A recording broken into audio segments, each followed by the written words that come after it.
Bismillahirrahmanirrahim. Assalamualaikum warahmatullahi wabarakatuh. Alhamdulillah, alhamdulillahil akbar alladzi khalaqal kauna wa dabbar walladzi anzalal qur'anal karima fihi al-'izatu wal 'ibar walladzi qala fi suratil kautsar inna a'tainakal kautsar fashalli li rabbika wanhar inna syani'aka huwal abtar.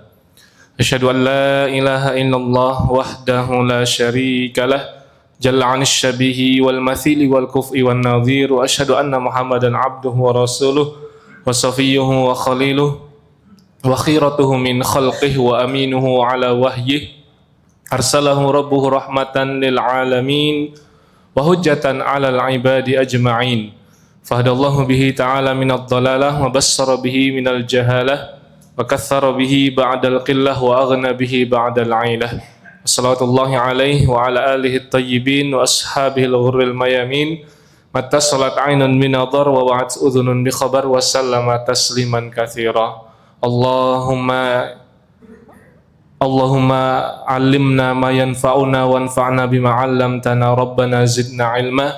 Allahumma inna nas'aluka fahman nabiyyin wa hifdzal mursalin wa ilhamal malaikatil muqarrabin amin ya rabbal alamin. Jamaah sekalian yang dimuliakan Allah, mengawali kajian kita pada malam hari ini, marilah bersama-sama kita memperbanyak, meningkatkan rasa syukur kepada Allah Azza wa Jalla atas limpahan karunia yang tiada terhingga. Khususnya kita mensyukuri nikmat iman dan Islam, nikmat sehat wal afiat, dan nikmat-nikmat yang lainnya yang tidak pernah sanggup kita hitung. Sehingga dengan nikmat-nikmat tersebut kita bisa beribadah, kita bisa beraktivitas, dan Allah meringankan langkah kaki kita untuk berjalan menuju masjid pada malam hari ini dalam rangka thalabul ilmi. Mudah-mudahan setiap langkah yang kita tempuh menjadi langkah-langkah yang mendatangkan keberkahan, langkah-langkah yang menggugurkan dosa-dosa kita, meninggikan derajat kita, serta mempermudah jalan kita menuju jannah. Amin ya rabbal alamin. Salawat beriring salam tak lupa kita panjatkan kepada junjungan kita Nabi besar Muhammad, dan juga kepada keluarganya, sahabatnya, tabi'in, tabi'in, dan seluruh pengikutnya yang istiqomah berqudwah kepada beliau. Jamaah sekalian yang dimuliakan Allah, sebagaimana kita ketahui bahwasannya al-imanu yazidu wa yanqus, keimanan itu bisa bertambah dan juga bisa berkurang. Yazidu bi ta'atillah, bertambah dengan ketaatan kepada Allah, wa yanqusu bi ma'siyatillah, dan keimanan itu bisa berkurang ketika kita bermaksiat kepada Allah. Salah satu ketaatan yang bisa meningkatkan kualitas iman kita adalah menghadiri majelis ilmu. Dan di antara tips ataupun kiat-kiat supaya kita bisa menyuburkan pohon keimanan yang kita miliki adalah dengan membaca sirah, dengan membaca sejarah orang-orang soleh terdahulu, karena mereka adalah suri tauladan terbaik setelah Rasulullah SAW. Tentunya idola kita semua adalah Nabi besar Muhammad. Dan seterusnya, setelah kita mengidolakan Nabi Muhammad dan para nabi yang lain, kita dianjurkan oleh para ulama untuk membaca sirah para sahabat. Dan pada malam hari ini kita akan membahas salah seorang sahabat yang mungkin namanya tidak begitu populer. Nama-nama yang populer: Al-Ashrah Al-Mubasysyaruna bil Jannah, Abu Bakar, Umar, Utsman, Ali, kemudian ada Sa'ad bin Abi Waqqas, kemudian ada Sa'id bin Zaid, kemudian ada Abdurrahman bin Auf, kemudian ada Talhah, ada Zubair, dan ada Abu Ubaidah bin Jarrah. Ini sangat populer sekali. Kemudian ada Khalid, kemudian ada Bilal. Dan pada malam hari ini kita akan membahas satu tokoh, membahas seorang pahlawan yang mungkin kita semua jarang mengkaji sejarah beliau. Padahal beliau termasuk sahabat yang mempunyai banyak keutamaan. Namanya Amru bin Abasah. Amru bin Abasah. Mungkin kalau Amru bin As sudah sangat familiar, ya. Amru bin As adalah orang cerdik, ya, orang yang pandai, yang masuk Islamnya bersama dengan Khalid bin Walid, kemudian juga bersama dengan Utsman bin Tolhah. Ya, ketika Amru bin As masuk Islam, Khalid bin Walid juga masuk Islam, Rasulullah SAW mengatakan bahwa sesungguhnya Makkah telah memberikan kepada kita semua kader-kader terbaiknya, anak-anak muda, generasi muda terbaiknya, orang-orang Quraisy akhirnya masuk Islam, meskipun di tahun 8 ya, di tahun-tahun akhir ya, seperti itu. Amr bin As kisahnya sangat masyhur sekali. Beliau adalah gubernur di Mesir ya. Nah, adapun Amru yang akan kita kaji pada malam hari ini adalah Amru bin Abasah. Ya, Amru bin Abasah. Beliau adalah seorang sahabat yang konon, kalau dalam kitab-kitab tarojum atau kitab-kitab biografi itu disebutkan konon beliau ini masih saudara dengan Abu Dzar Al-Ghifari. Bedanya kalau Abu Dzar berasal dari kalangan Ghifar, Bani Ghifar, kalau Amru bin Abasah ini dari kalangan As-Sulami. Abu Dzar Al-Ghifari ya, itu masih saudara dengan Amru bin Abasah As-Sulami, tokoh yang pada malam hari ini akan kita kaji. Ada banyak keutamaan yang beliau miliki, dan tentunya ini menjadi jejak-jejak keteladanan beliau. Satu persatu akan kita kaji, paling tidak ada 10 poin. Ada 10 poin. Ya, ini ada yang mencatat, ada yang menghafal. Tapi masih banyak yang menghafal. Ya, alhamdulillah, hafalannya kuat. Ya. Yang pertama, Amru bin Abasah ini beliau adalah seorang yang mempunyai independensi dalam berpikir bebas. Maksud berpikir bebas di sini artinya dia berani melawan arus. Berani melawan arus di sini artinya dia tidak ikut-ikutan masyarakat jahiliyah. Ya. Tidak ikut-ikutan mayoritas yang sesat. Ya, jadi Amr bin Abasah, salah satu poin keutamaan beliau adalah orang yang berani berpikir kritis, mempertanyakan sesuatu yang sudah mapan. Tapi bukan asal pengen berbeda. Dia menggunakan akal sehatnya, dia menggunakan hati nuraninya. Dia menolak praktek ibadatul authan atau apa? Menyembah berhala. Karena masyarakat jahiliyah sebelum datangnya fajar Islam, sebelum diutusnya Nabi Muhammad, mereka ini menyembah berhala. Kalau dalam ceramahnya Kiai Haji Zainuddin MZ rahimahullah, beliau menggambarkan, memvisualisasikan. Jadi mereka itu membentuk atau membuat berhala sesuai dengan budget masing-masing. Kalau ya orang kaya mungkin buatnya dari emas, dari perak, dari perunggu, dari besi, dari kayu. Yang nggak punya duit, mereka bikin berhalanya dari adonan roti.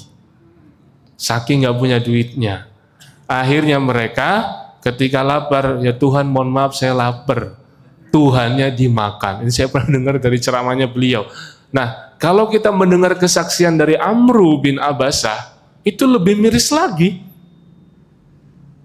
Sampai-sampai Amru bin Abasah itu, saya tidak bisa menerima praktek masyarakat jahiliyah yang selama ini saya saksikan. Padahal dia tinggal di pedalaman. Ya, Bani Sulam. Amru bin Abasah As-Sulami.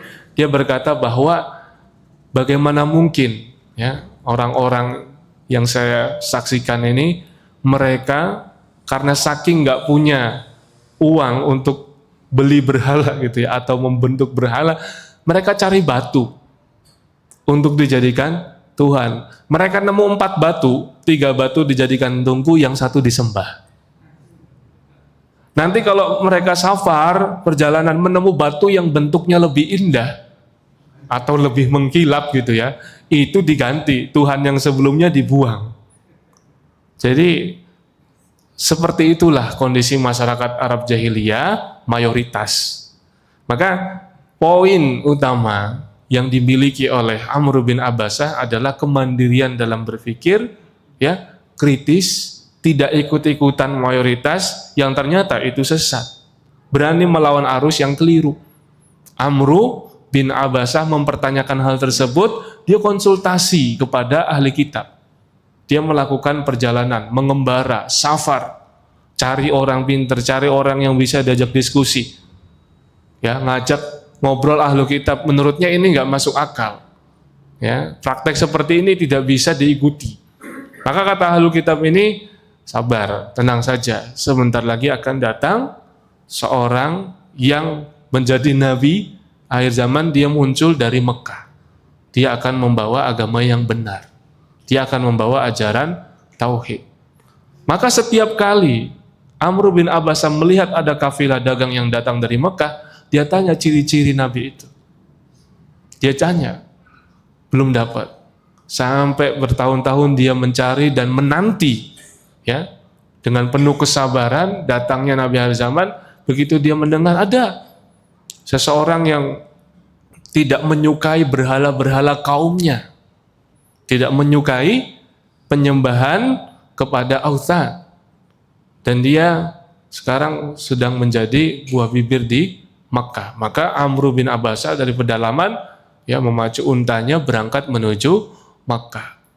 Ketika dia tanya-tanya ke penduduk sekitar, ya, ternyata itu sudah memasuki fase dakwah jahriyah.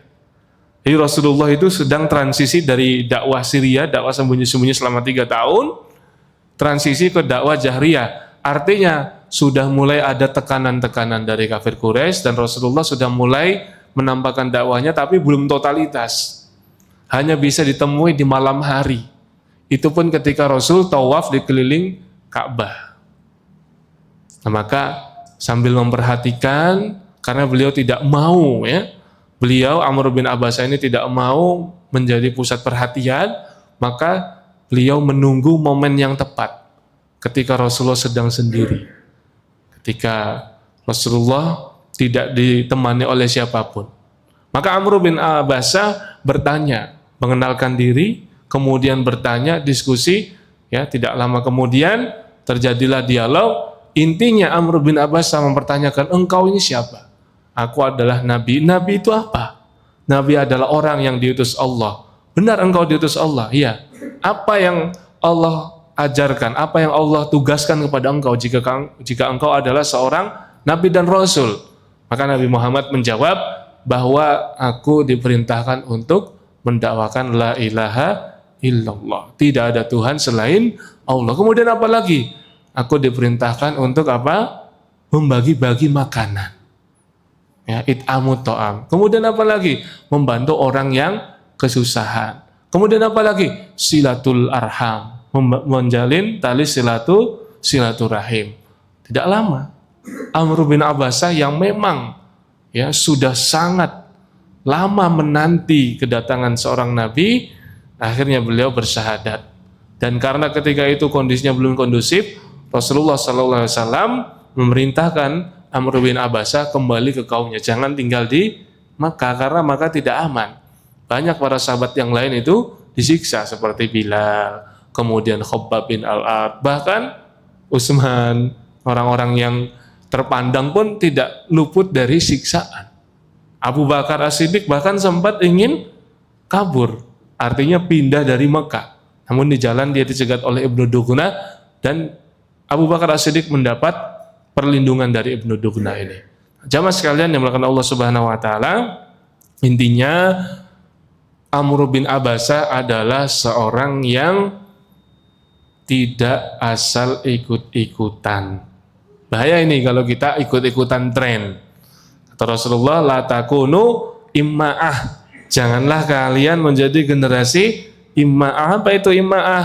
Kalau manusia baik ikutan baik, kalau manusia buruk ikutan buruk. Belajar dari Amr bin Abasah. Beliau adalah seorang pengamat, mengamati ini benar atau salah. Tolak ukurnya apa? Benar, salah, baik, buruk. Tolak ukurnya adalah wahyu. Bagaimana kalau wahyu terputus? Atau orang-orang yang tidak mendapatkan sinaran hidayah, tidak sempat ikut taklim karena sibuk, ya, dengan rutinitas seharinya. maka Allah Subhanahu wa taala sejatinya telah memberikan fitrah dan hati nurani.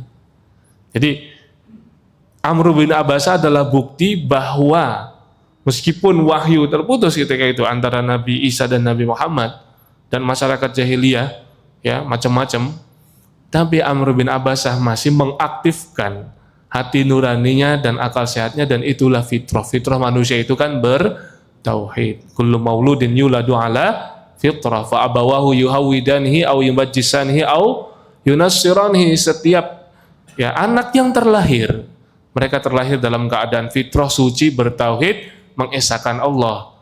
Fa abawahu yuhawidanihi, kedua orang tuanya yang menjadikan anak ini Yahudi atau Majusi atau Nasrani. Kalau Kiai Haji Anwar Zahid menambahkan au yuhawidanihi au yumajjisanihi au yunassiranihi au yubajinganihi. Jadi ya Yahudi, Majusi, Nasrani atau bajingan itu salahnya bapak, ya salahnya orang tua. Abawahu, kedua orang tua, tapi yang disebut pertama kali adalah bapak. Ya.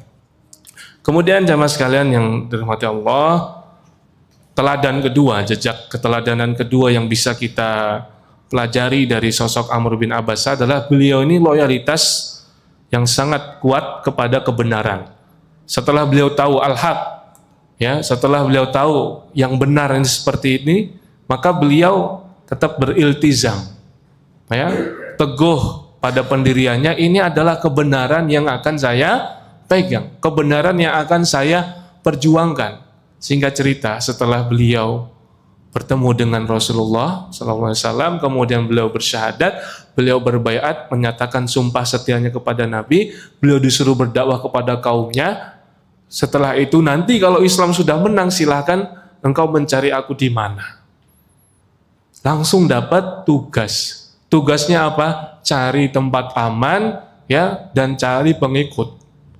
Sedikit demi sedikit. Jadi Amr bin Abbasah praktis tidak bertemu Nabi dan baru ketemu setelah perang Khandaq. Di awal-awal dakwah, artinya tahun keempat setelah Bi'sah, baru ketemu laginya setelah perang Khandaq. Rasulullah sudah hijrah ke Madinah, sudah perang Badar, sudah perang Uhud, sudah pengusiran Yahudi Bani Nadir, sudah selesai perang Khandaq dan menang, baru dia bertemu karena baru dapat informasinya. Tempatnya terpencil. Dan dia selama belasan tahun, paling tidak 15 ya, 15 tahun itu tidak geser, tidak goyah keimanannya. Ini kan yang berat. Beliau tidak punya mentor.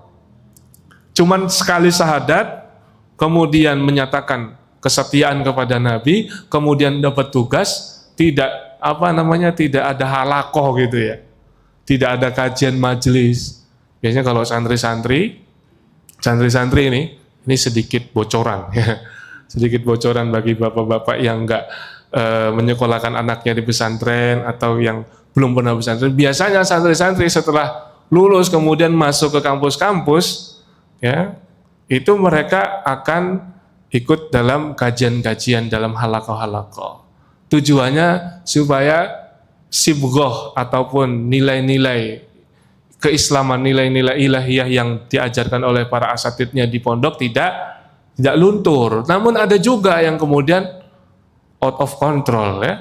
Akhirnya selama 6 tahun mondok berasa seperti di penjara, begitu keluar masuk kampus kesempatan.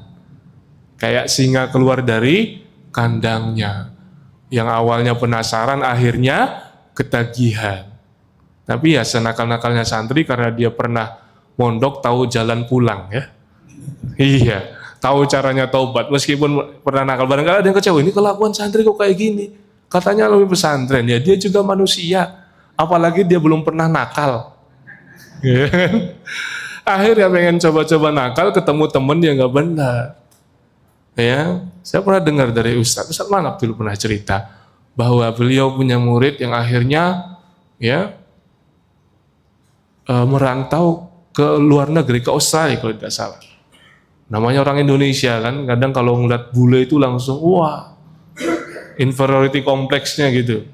Kayaknya orang asing itu keren ya. Dia ngeliat bule perempuan cantik tertarik. Pengen menikahi bule tersebut, jatuh hati, pacaran. Ya, sama bulenya ini apa? kamu kalau menikahi saya, mau mengawini saya, kamu harus murtad, keluar dari Islam. Akhirnya dia apa? Ya udah, saya tak sholat istikharah dulu. Artinya senakal-nakalnya dia, sebandel-bandelnya dia, karena pernah mondok tahu jalan pulang. Ini penting ya, ini pendidikan itu ya seperti itu. Tapi lihat, Amr bin Abbasah cuman ketemu sekali. Cuman ketemu sekali langsung dapat beratnya amanah, tugas yang ya kalau misalkan tidak kuat-kuat iman selama belasan tahun, ya udah. Ya, tidak ada sahabat, tidak diutus siapa-siapa untuk menemani Amr bin Abbasah. Begitu. Beliau seorang diri. Maka inilah yang sangat menarik dari sosok Amr bin Abbasah. Selama belasan tahun ternyata beliau ya betul-betul menjalankan amanahnya Nabi, cari tempat yang aman, cari tempat sembunyi karena waktu itu Makkah belum aman, ya. Kemudian carilah pengikut sebanyak-banyaknya dari kaummu, berdakwalah kepada kaummu, sama seperti wasiat Nabi kepada Abu Dzar Al-Ghifari yang konon katanya saudaranya. Ada riwayat seperti itu mengaitkan antara Amr bin Abbasah dengan Abu Dzar Al-Ghifari. Dan beliau alhamdulillah ya mencari terus. Beliau itu sabarnya tidak pasif. Sabarnya sabar aktif, terus mencari tahu berita-berita ya tentang kaum muslimin, cari update-nya seperti apa, info terkininya bagaimana. Nah setelah itu ya beliau menyusul ya ke Madinah, dan ketika beliau mengenalkan diri kepada Nabi, ata'arifuni, wahai Nabi, apakah engkau mengenalku, masih ingat sama aku? Apa jawabannya? Iya, kenal. Jadi ini seperti apa ya, menjadi syifa usudar tersendiri ya. 15 tahun, belasan tahun nggak ketemu, dia nanya kepada Nabi, apakah engkau mengenalku? Ternyata Nabi masih ingat. Saya pernah ketemu salah satu jamaah di sini, ya ingat wajah tapi nggak tahu nama. Iya. Ya, Nabi Muhammad itu betul-betul paham ini orangnya siapa, dari suku apa, namanya siapa, hafalannya kuat. Dan itu salah satu bentuk menghargai orang lain ya. Coba kalau misalkan kayak saya mungkin ya, disapa, Zat, siapa ya, kan suka gitu. Kan orangnya merasa ini ya, oh berarti ya Ustaz gak kenal saya gitu ya, seperti itu. Tapi kalau Nabi Muhammad belasan tahun pun masih ingat, luar biasa. Dan ini loyalitas Amr bin Abbasah kepada kebenaran yang bayarannya adalah mendapatkan pengakuan dari Nabi. Ternyata Nabi tidak melupakan sama sekali sosok Amr bin Abbasah ini. Kemudian yang ketiga, setelah bertemu dengan Nabi, beliau bisa dibilang agak ini ya, balas dendam gitu. Balas dendam dalam artian positif. Beliau gunakan kesempatan sebaik-baiknya, sisa waktu yang ada untuk belajar. Untuk belajar. Beliau terus menimba ilmu dari Rasulullah SAW, dan banyak sekali hadis-hadis yang diriwayatkan oleh beliau, khususnya yang berkaitan dengan toharah, dengan bersuci. Ya, beliau bertanya tentang kaifiatul wudu. Hadis-hadis tentang kaifiatul wudu dari Amr bin Abbasah. Kemudian hikmah dari gerakan-gerakan wudu. Apa hikmahnya? Ketika kita membasuh tangan, kemudian berkumur, ya, kemudian kita membasuh anggota-anggota tubuh yang lain. Itu semua hikmahnya adalah untuk menggugurkan dosa-dosa. Dan itu kita dapatkan keterangan tentang hikmah daripada wudhu adalah dari hadis yang diriwayatkan oleh Amr bin Abbasah. Beliau itu menanya dengan detail teknisnya dan detail hikmah ataupun makosidnya. Ya, kita membasuh wajah, kita membasuh tapak tangan, kemudian kita kumur-kumur. Kumur-kumur itu apa maksudnya? Dosa lisan ya, dosa lisan, dosa mata, dosa telinga. Dosa telinga ini yang kadang tidak disengaja, kadang tidak diniatkan. Iya kan? Semua yang hadir di sini insya Allah setiap pagi pengennya jadi orang baik, pengen supaya hari ini lebih baik daripada hari kemarin. Namun, ya, setan dari bangsa jin atau dari bangsa manusia tidak pernah istirahat, tidak pernah tidur siang. Akhirnya panca indera kita diserang dari berbagai sisi. Telinga kita entah itu mendengar nyanyian jahiliyah, entah itu mendengar ghibah, mata kita menonton ya sesuatu yang tidak kita cari tapi muncul sendiri ya, apalagi kalau dicari waliyadu bila itu dengan berwudu maka berguguranlah dosa-dosa kita. Dengan catatan apa? Wudunya tidak buru-buru, wudunya tertib dan berurutan. Dan setelah itu membaca doa. Yang membaca doa kalau riwayat Tirmidzi apa? Asyhadu an la ilaha illallah wahdahu la syarikalah wa asyhadu anna Muhammadan abduhu wa rasuluh. Allahumma ja'alni minat tawwabin wa ja'alni minal mutatahhirin. Ketika seseorang berwudu dengan sebaik-baiknya, dihayati bahwa ketika dia membasuh tangan, mungkin ada dosa dari tangan saya, ngetik kan, gibah digital kah, atau komentar nggak benar gitu ya, atau ikut nyebar hoax, atau fitnah, atau memaki-maki, ya hati-hati loh, sekesel-keselnya kita nggak boleh maki-maki. Wailun likulli humazatil lumazah, celakalah bagi orang yang suka mencela dan mengumpat. Ini adalah self control kita bagi seorang muslim. Ya Pak, ngaku Pak yang sering komentar ya. Atau ada yang jadi buzzer di sini? Nggak ada ya. Ya jadi tangan kita pun berpotensi berdosa, kemudian mulut kita, mata kita.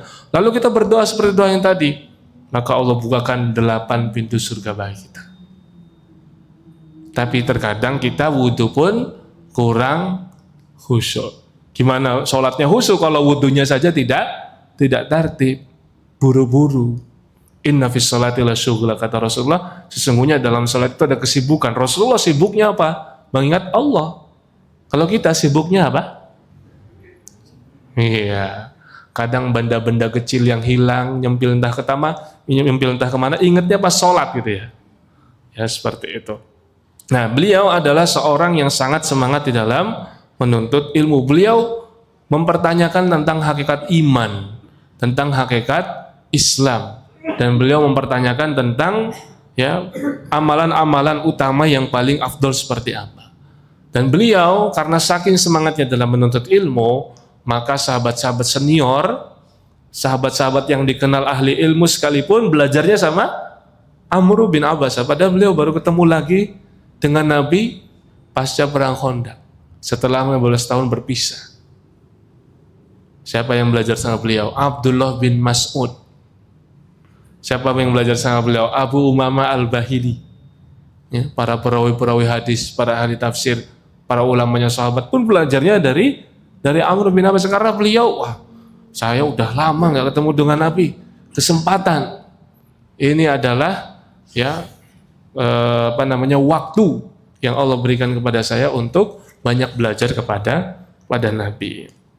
Nah, di antara percakapan Amr bin Abbasah dengan Nabi adalah ketika beliau bertanya ya tentang hijrah mana yang paling utama. Ya, kita kan sering dengar kata hijrah. Ya, hijrah itu apa sih? Hakikat hijrah itu apa?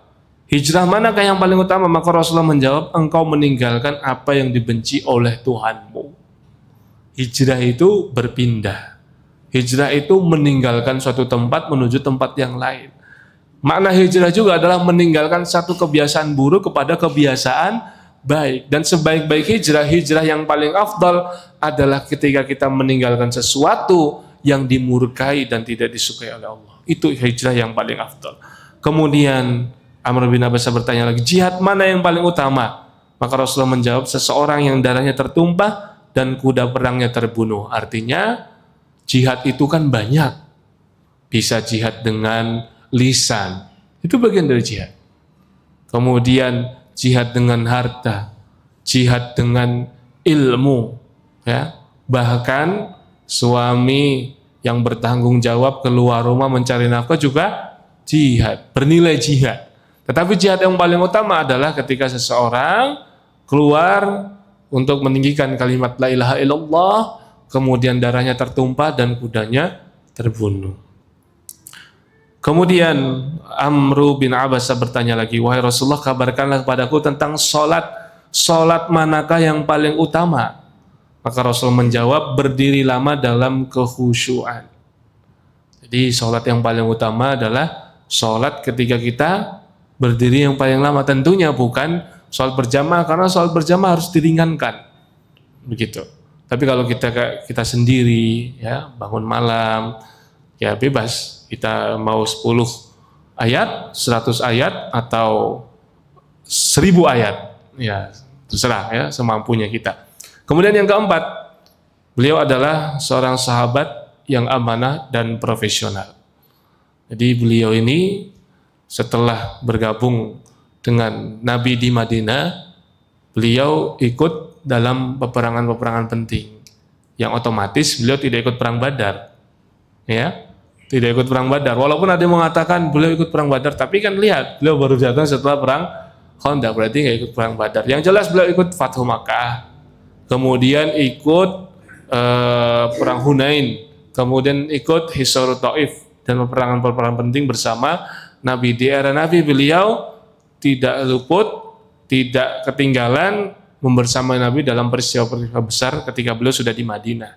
Di eranya Abu Bakar, ya, dan di eranya Umar, beliau diangkat sebagai pejabat. Karena beliau adalah seorang yang amanah, beliau karirnya bagus. Pertama, beliau itu ditunjuk oleh Umar bin Khattab menjadi Amir al-Ahra. Tahu ya, Umar bin Khattab itu khalifah yang perfeksionis. Ya, nggak cukup orang ini soleh, nggak cukup orang ini mendapatkan jaminan masuk surga lalu diangkat jadi pejabat. Enggak. Untuk menjadi pejabat tidak cukup kriteria rajin sholat ke masjid, tidak cukup kriteria hafal Quran, ya, harus dicintai oleh rakyatnya dan harus bisa, ya, menjalankan tanggung jawab dengan amanah. Dan ternyata Amr bin Abbasah ketika mendapatkan kepercayaan jabatan Amir al-Ahra di Syam, beliau menjadi penanggung jawab yang bagus. Beliau itu bertanggung jawab atas gudang gandum dan cadangan pangan logistik di wilayah Syam yang sangat subur. Coba, berarti beliau Menteri Ketahanan Pangan, ya, mungkin ya, Menteri Ketahanan Pangan. Jadi tugasnya adalah, ya, beliau bertanggung jawab untuk menjaga gudang gandum dan cadangan pangan logistik di wilayah Syam yang sangat subur. Dan inilah ujian integritas ketika beliau berada di posisi ataupun lahan basah, ya, yang menjadi rebutan banyak orang. Beliau tidak ada catatan sedikit pun, ya, menyalahgunakan kekuasaannya, kewenangannya, otoritasnya untuk memperkaya diri sendiri ataupun kerabatnya ataupun keluarganya ataupun koleganya. Amr bin Abbasah. Maka beliau mendapatkan amanah yang lain, yaitu untuk menjadi petugas yang mengurus persoalan zakat, mengelola dana zakatnya umat. Bahan bahasa semua, ya. Yang satu Menteri Ketahanan Pangan, satu lagi dia menjadi apa?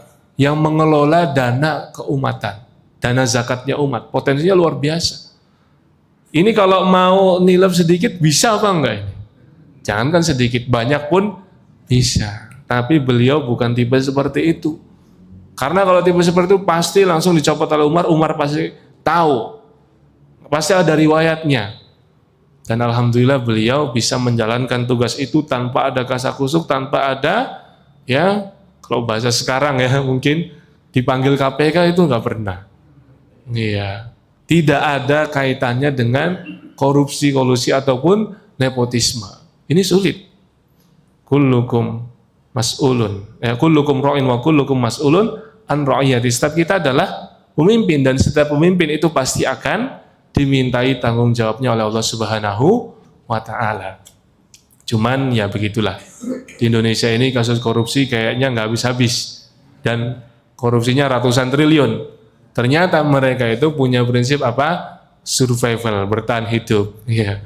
Jadi bagi mereka yang penting bisa bertahan hidup. Akhirnya pragmatis, jadi menganggap korupsi adalah pintu rezeki. Kalau pola pikirnya seperti ini berarti sulit untuk diatasi, ya, seperti itu. Selanjutnya yang kelima, beliau juga selain tekun dalam beribadah dan giat menuntut ilmu, Amr bin Abbasah adalah seorang prajurit yang tangguh. Beliau termasuk ahli panah yang hampir tidak pernah meleset. Beliau, salah satu hadis yang beliau sampaikan adalah man roma bisah min fisabilillah kana lahu ka'adli raqabah. Barang siapa yang melesatkan panah fisabilillah di jalan Allah Subhanahu wa taala, kana ka'adli raqabah. Pahalanya seperti membebaskan seorang budak. Melepaskan satu busur panah setara dengan membebaskan seorang budak. Man roma bisah min fisabilillah kana ka'adli raqabah. Ya. Dan disebutkan juga dalam hadis ini berikutnya, dan barang siapa yang panahnya itu tepat mengenai sasaran, ya, falahu darajatun fil jannah, maka dia mendapatkan satu tingkat lagi derajat di surga. Dia mendapatkan pahala ka'adli raqabah seperti membebaskan seorang budak. Kemudian dia mendapatkan bonus satu tingkat lagi derajat, ya, di dalam surga. Dan beliau mengatakan bahwasanya pada pengepungan Taif, ya, beliau ikut di sana, beliau melesatkan 16 anak panah dan tidak ada yang meleset.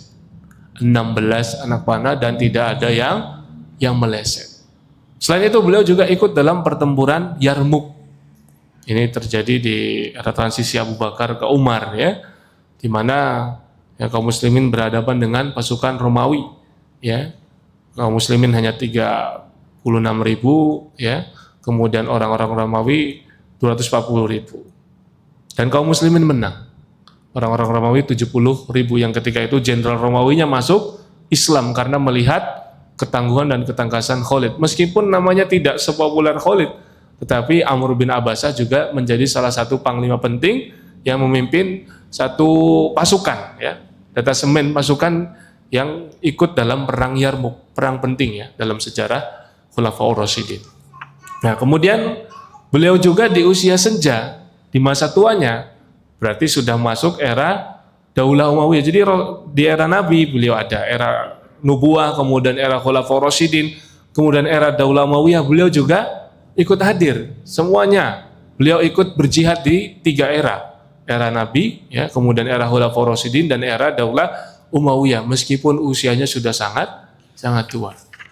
Jamaah sekalian yang Allah Subhanahu wa taala, selanjutnya yang keenam, beliau adalah seorang yang menegakkan keadilan, ya, berusaha untuk menegakkan keadilan, bahwa pada masanya Muawiyah pernah terjadi perjanjian damai antara kaum muslimin dan pasukan Romawi. Dan Muawiyah ketika itu punya taktik ataupun strategi yang kalau secara politik ini cerdas, ya. Jadi sebelum masa perjanjian damai atau gencatan senjata itu berakhir, ya, Muawiyah sudah menempatkan pasukan di perbatasan. Jadi saat detik-detik terakhir atau hari-hari terakhir, ya, perjanjian damai dan gencatan senjata itu hampir berakhir, gitu, ya, maka Muawiyah sudah menyiapkan pasukannya. Jadi kalau misalkan waktunya sudah jatuh berakhir, dia bisa langsung nyerang. Muawiyah punya ide seperti itu. Diingatkan oleh Amr bin Abbasah. Saya pernah mendengar bahwasanya Rasulullah SAW bersabda, hendaklah kita itu memenuhi janji, menepati janji dan tidak boleh mengkhianati janji. Kalau kayak gitu kan dia, Muawiyah mengambil kesempatan, gitu, ya. Memang mungkin cerdas secara politik, tetapi Amr bin Abbasah mengingatkan bahwa itu bagian daripada kecurangan. Percuma kita menang, tapi kalau di hadapan Allah Subhanahu wa taala kita dianggap sebagai muslim yang mengkhianati musuhnya. Jadi kepada musuh juga harus beradab. Dan Muawiyah ketika itu responnya bagus. Beliau menerima kebenaran, tunduk kepada kebenaran, dan pasukannya langsung ditarik kembali. Yang tadinya sudah diletakkan di perbatasan, yang saat perjanjian damai atau gencatan senjata sudah berakhir bisa langsung nyerang, ditarik kembali karena nasihat dari Amr bin Abbasah. Beliau menegakkan keadilan bahkan kepada musuh sekalipun. Ini Amr bin Abbasah. Kemudian yang ketujuh, ya, yang ketujuh. Ada 10, Pak. Mohon maaf ini, ya. Saya soalnya udah nulis, ya, udah riset, jadi saya harus sampaikan semua walaupun kelihatan udah pada capek, ya. Ya, enggak apa-apa, ya. Beliau juga mengajarkan zuhud, ya, zuhud yang hakiki. Apa zuhud yang hakiki? Ketika dunia berada di dalam genggaman kita, tapi tidak menguasai hati kita. Itulah yang terjadi pada Amr bin Abbasah. Sempat kepikiran ketika beliau menjadi pejabat dengan posisi yang sangat basah, ya kan? Mengelola keuangan negara, mengelola pasokan kekayaan negara. Beliau itu pengennya uzlah. Apa itu uzlah? Mengisolir diri, sibuk beribadah, membangun kesolehan individual. Tetapi ini ada panggilan ya dari Khalifah Umar bin Khattab supaya kesolehannya itu masuk ke dalam sistem. Ya. Yang jadi masalah adalah ketika orang yang berpolitik tidak mau soleh, orang yang soleh nggak mau berpolitik. Ya, seperti itu. Orang solehnya nggak mau berpolitik, terus orang yang berpolitik nggak mau soleh, atau orang yang soleh pengen berpolitik setelah masuk dalam sistem lupa sama cita-citanya.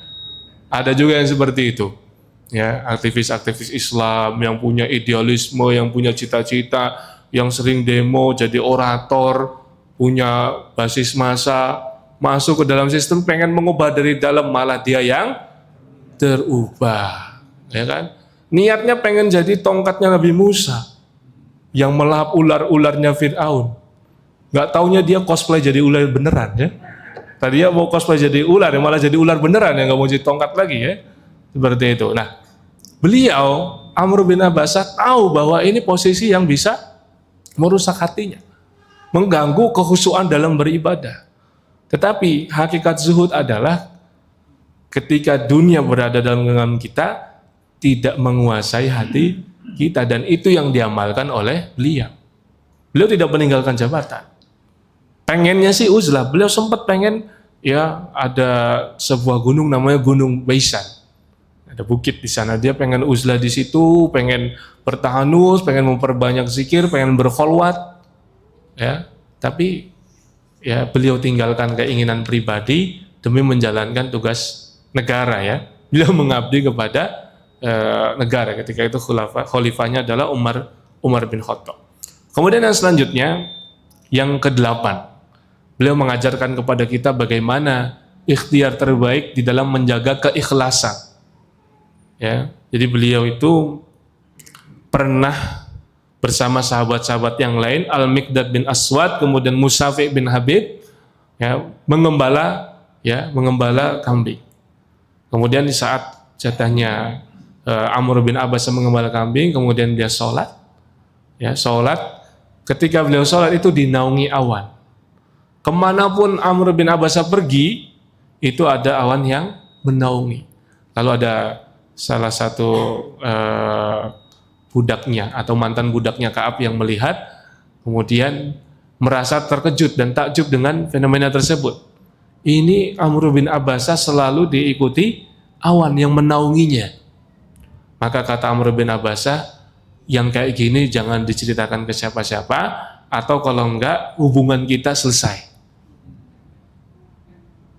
Karomah ya, karomah. Kalau Nabi dapat mujizat, kalau orang soleh waliullah dapat karomah. Tapi dia tidak mau karomahnya itu diceritakan kepada orang. Nah sementara hari ini banyak orang yang ngaku-ngaku punya karomah. Padahal afdolul karomah luzumul istiqomah. Karomah yang paling afdol, yang paling utama adalah ketika seseorang istiqomah. Bukan kok kemudian dia bisa terbang. Bukan kok kemudian dia bisa baca-bacain air, kemudian air yang dibaca-bacain itu menyembuhkan segala penyakit. Atau ludahnya ini berkhasiat kayak siapa itu? Makoli. Yang ketika mentransfer ludahnya itu pakai ngokang dulu, hek gitu ya. Ya. Itu kan sangat menjijikan. Itu kayak gitu ya ada pengikutnya. Jadi waliullah yang sebenarnya tidak akan menceritakan karomah dia. Karena itu bisa mempengaruhi keikhlasan. Ada seorang soleh yang tadi saya sebut namanya ya, punya kios di sebuah pasar tradisional di sebuah kota terkenal, yang pasar ini sudah dibakar, terbakar atau dibakar nggak tahu lah ya. Wallahu a'lam. Yang jelas hangus. Tapi kiosnya beliau ini utuh, karomah. Tapi beliau minta jangan diceritakan kepada siapa-siapa. Sampai saya mati baru boleh. Sama Amr bin Abbas juga berwasiat, selama saya hidup jangan ceritakan karomah ini. Kalau saya sudah mati nggak apa-apa. Karena itu untuk menjaga keikhlasan dia. Di era ketika orang memamerkan pencapaian ibadah dia, justru kita mendapatkan teladan yang sangat luar biasa dari Amr bin Abbas. Kemudian yang 9, beliau adalah orang yang bisa dibilang ensiklopedia hikmah ya.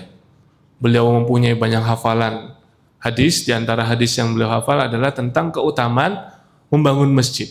Barang siapa membangun masjid, ya, kemudian masjid itu dalamnya disebut nama Allah, maka Allah akan membangunkan baginya sebuah rumah di surga. Ini kan hadis masyhur, ya kan? Apalagi masjid pinggir jalan ya. Buat donasi gitu ya, menggalang donasi. Ini kan man bana masjidan lillah tsumma yuzkaru ismullah banallahu lahu baitan fil jannah. Ya, itu hadis dari Amr bin Abbasah. Kemudian beliau juga menjelaskan hadis tentang diantaranya adalah hadis yang masyhur dari beliau tentang menjaga kesucian. Ya, sebelum tidur, ya, barang siapa yang tidur dalam keadaan bersuci kemudian bangun untuk sholat qiyamul lail, ya, maka apapun keinginannya, apapun hajahnya, selama dia berdoa kepada Allah Subhanahu wa taala pasti akan dikabulkan semua permintaannya, dengan syarat sebelum tidur dia dalam keadaan suci lalu bangun untuk qiyamul lail. Kalau bangunnya pas subuh, ya itu berarti nggak dapat kriteria ini, ya kan? Kita ini kan sudah ditarbiyah selama bulan suci Ramadan. Nah, apakah kita masih bisa istiqomah? Ya, kalau Ramadan kita bisa tarawih. Kalau di luar Ramadan bisa nggak kita seperti itu? Ya, dalam sebuah hadis disebutkan man qoma bi asri ayatin lam yuktab minal ghafilin. Wa man qoma bi mi'ati ayatin kutiba lahu minal qanitin. Wa man qoma bi alfi ayatin kutiba minal muqantarin. Orang yang qiyamul lail membaca 10 ayat, maka dia terbebas dari gelar ghafilin, orang-orang lalai. Terbebas dari gelar lalai. Kalau dia sholat qiyamul lail dengan 100 ayat, kana minal qanitin, dia termasuk orang-orang yang disiplin, orang yang disiplin dalam beribadah, dekat dengan Allah Subhanahu wa taala. Dan barang siapa yang 1000 ayat qiyamul lailnya, ya, man qara'a wa man qoma bi alfi ayatin kutiba lahu minal muqantarin, maka dia termasuk orang-orang yang pahalanya banyak sekali, tidak bisa dihitung.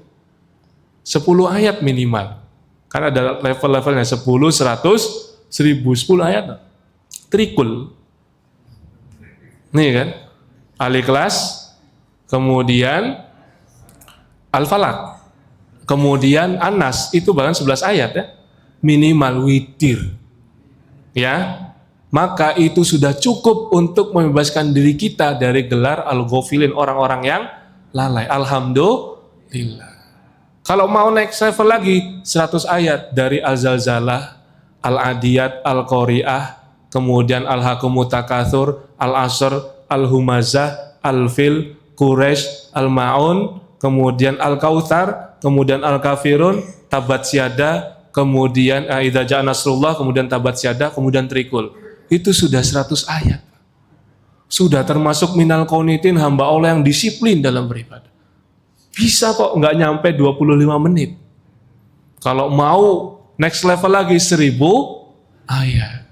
1000 ayat ini dari Tabarakalladzi biyadihil mulk. Itu 1000 ayat. Dari Tabarok sampai Anas. Maka kalau belum bisa minimal trikul. Ya. Kalau nggak bisa juga, ingat ada hadis lain bahwa Rasulullah ditanya tentang seseorang yang tidur tapi tidak sempat qiyamul lail. Apa kata Rasulullah? Dzaka rajulun bala syaitanu fi udhunaihi. Itulah orang yang kedua telinganya dikencingi setan. Mau nggak kita jadi toiletnya setan? Ya, jangan sampai ya. Kemudian yang 10, keteladanan beliau adalah beliau istiqomah hingga akhir hayat.